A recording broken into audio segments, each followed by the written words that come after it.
Meu nome é Débora, e eu sempre fui cética. Não acredito em bruxas, espíritos, demônios, essas coisas. Ou não acreditava.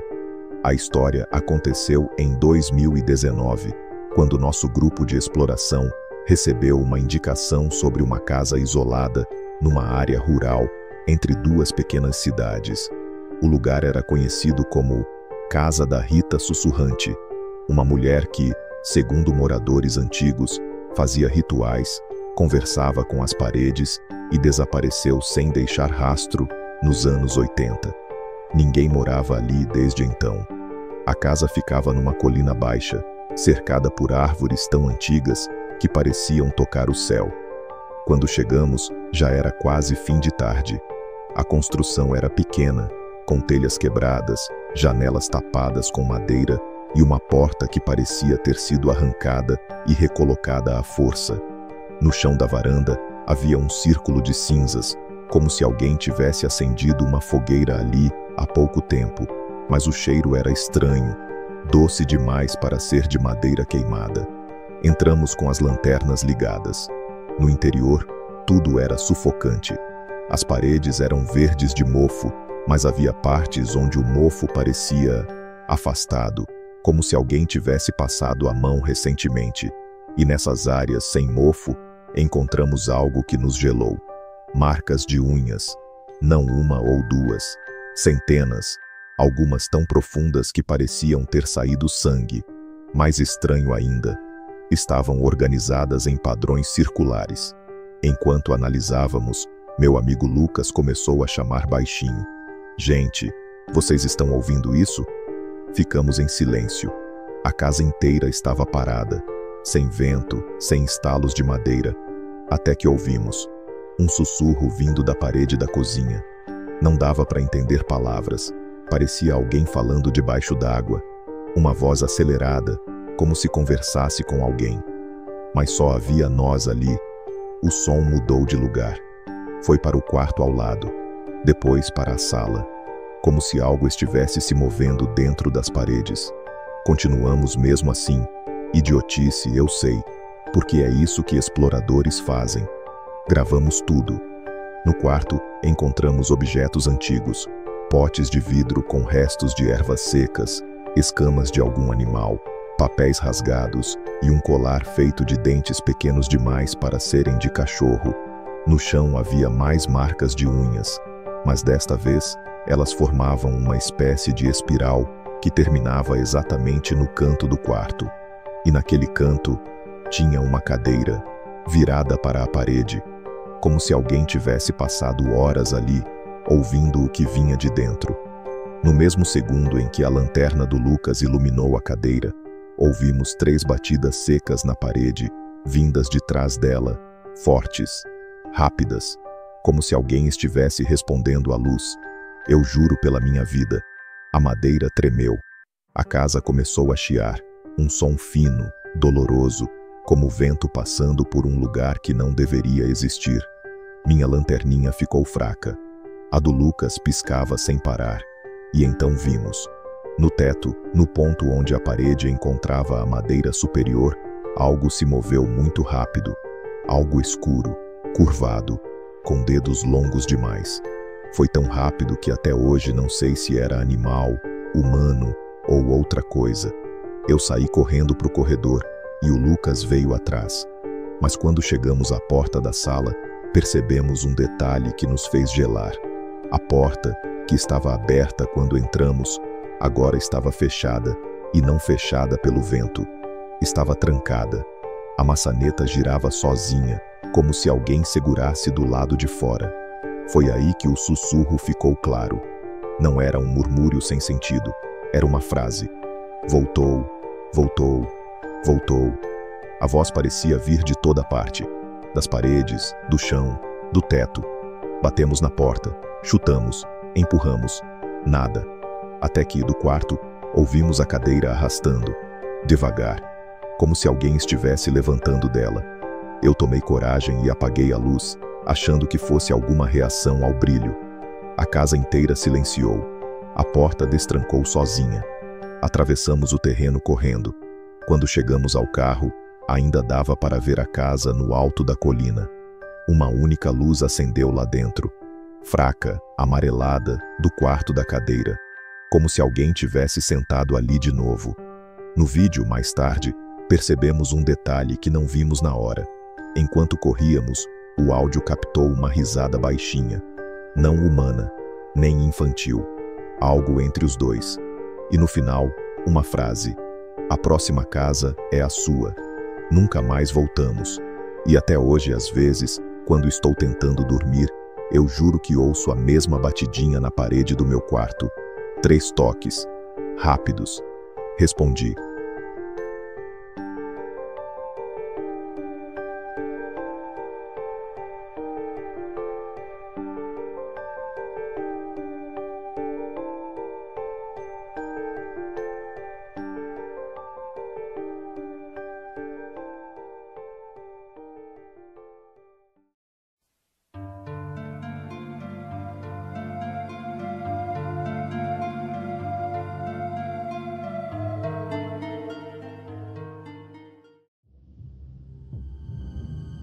Meu nome é André, e se você está ouvindo isso, significa que a fita encontrou um novo dono.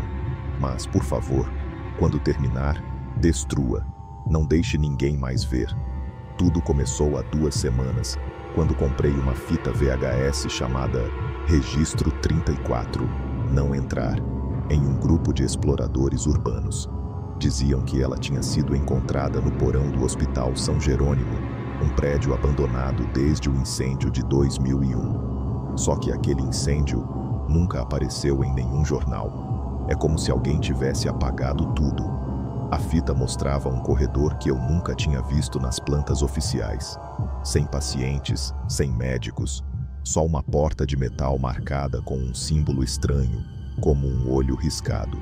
Toda vez que a câmera chegava perto, a imagem distorcia, como se algo atrás daquela porta não quisesse ser filmado.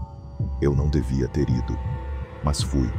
Cheguei ao hospital às 3h17.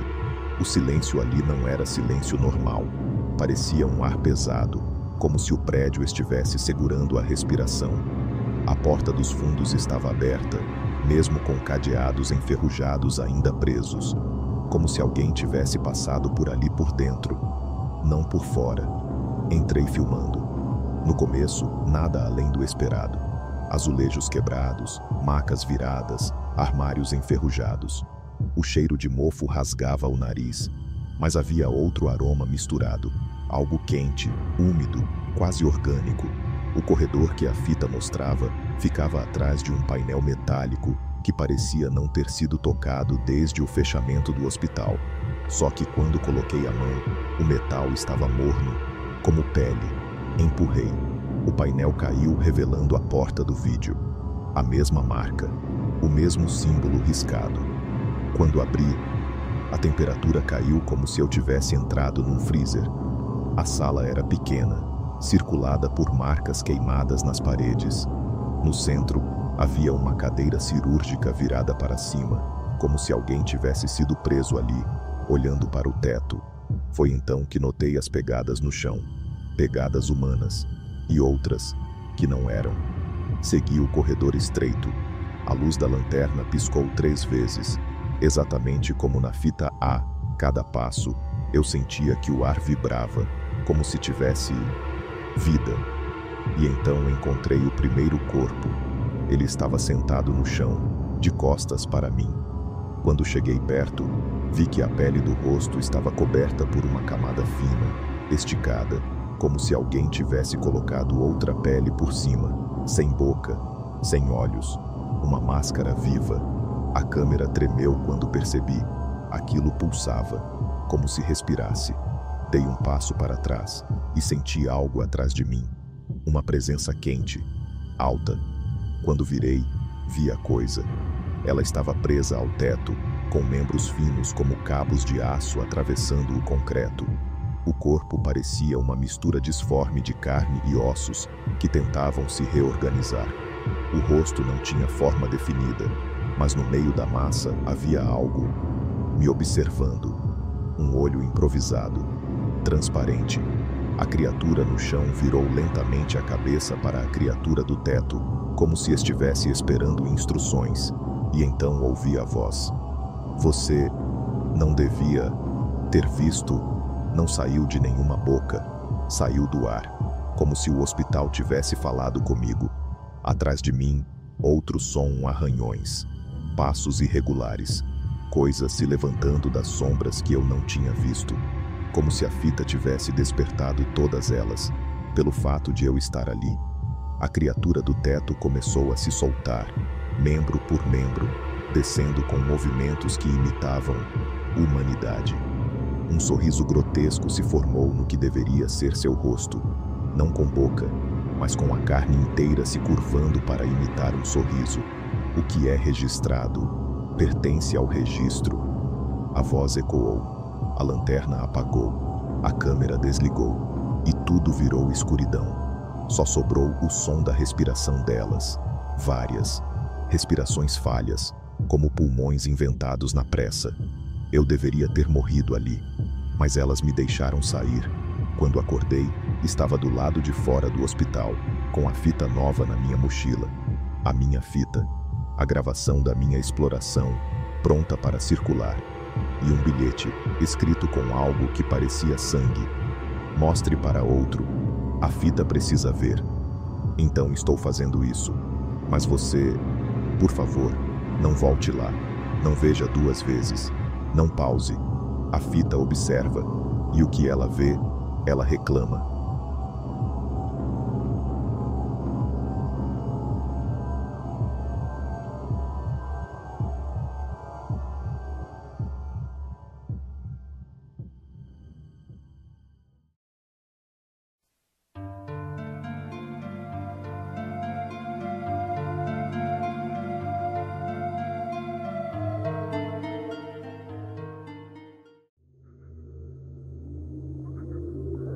Meu nome é Rafael, e esse foi o dia em que eu quase abandonei a exploração urbana.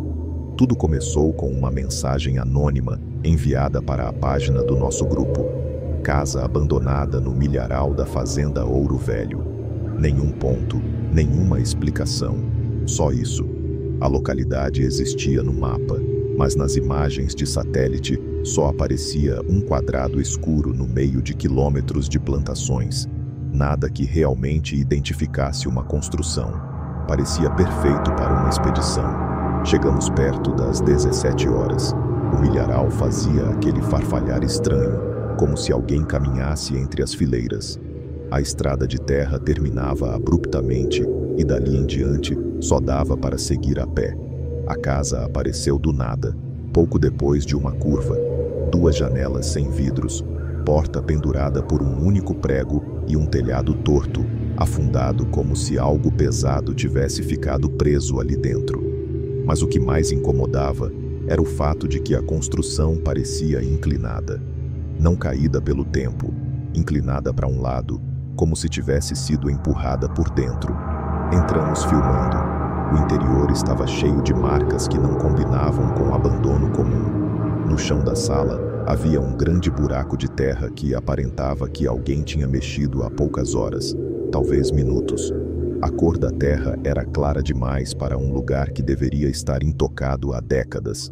Na parede ao lado, riscados com faca, estavam vários números repetidos: 3, 6, 9, 12, seguidos por traços verticais como contagens. Alguns estavam riscados, outros circulados. Parecia algum tipo de registro, mas não tinha datas, nomes ou qualquer contexto. Enquanto eu analisava isso, o Lucas me chamou baixinho. Ele estava na porta do quarto, apontando para o chão. Havia pegadas na poeira. Humanas, mas muito pequenas. Não eram de criança. Eram finas, como se alguém extremamente magro tivesse caminhado ali recentemente. Mas o mais estranho era o sentido delas.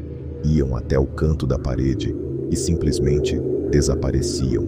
Não voltavam, não seguiam adiante. Era como se a pessoa tivesse entrado ali e derretido no ar. Foi aí que começamos a ouvir passos no milharal. Pesados, lentos, ritmados. 3 passos, pausa. 3 passos, pausa. O mesmo ritmo dos números na parede. Fomos até a janela e iluminamos lá fora. Não vimos ninguém, mas o milharal estava completamente estático, parado, como se o vento tivesse congelado no meio do movimento. Mesmo assim, os passos continuavam, cada vez mais próximos. Tentamos ignorar e seguir a exploração, mas quando voltamos para a sala, percebemos algo que nos paralisou. A porta que estava aberta quando entramos, agora estava fechada, e não foi o vento. A fechadura estava trancada por dentro. Lucas jurou que não tinha tocado na porta. Eu também não. Fui até o buraco no chão e apontei a lanterna. A terra estava mexida demais, como se algo tivesse sido enterrado ali faz poucos dias. Algo branco apareceu entre a terra. Achei que fosse um pedaço de plástico, mas quando limpei um pouco com a ponta da bota, percebi que era osso, um pedaço de mandíbula humana, só que com dentes que pareciam serrilhados, como se tivessem sido quebrados um por um. Antes que eu falasse qualquer coisa, ouvimos outro som. Respiração, mas não humana. Era profunda, lenta, abafada. Não vinha de cima, nem de fora, vinha das paredes. A madeira estalou em ritmo, como se a casa estivesse respirando com dificuldade. 3 estalos. Pausa. 3 estalos. Pausa, igual aos passos, igual aos números. Lucas tentou abrir a porta. Nada. Era como se alguém segurasse a maçaneta pelo lado de fora. A casa inteira começou a vibrar levemente, como se estivesse sendo pressionada de todos os lados. O teto rangia, o chão tremia sob nossos pés, e o buraco de terra parecia pulsar, como se tivesse algo vivo lá embaixo querendo sair. Corremos para a janela. Quando coloquei metade do corpo para fora, o milharal se abriu violentamente, como se algo enorme tivesse passado correndo, mas não vimos ninguém. Eu pulei mesmo assim. Quando olhei para trás, vi Lucas saltando segundos depois. Nesse momento, a porta da frente bateu com tanta força que as folhas secas voaram pela janela. A casa parou de vibrar instantaneamente. Quando chegamos ao carro, ainda era possível ver a silhueta da casa entre as plantas. Só que ela estava mais inclinada do que antes, como se estivesse nos observando. 3 dias depois tentamos voltar, mas o milharal inteiro tinha sido arrancado, e no lugar da casa havia apenas terra lisa, marcada no formato exato da construção. Nenhum pedaço de madeira, nenhum tijolo, nada, nem mesmo pegadas. A única coisa que restava era aquele ritmo. 3 passos, pausa, 3 passos, pausa, vindo de algum lugar no meio da plantação morta.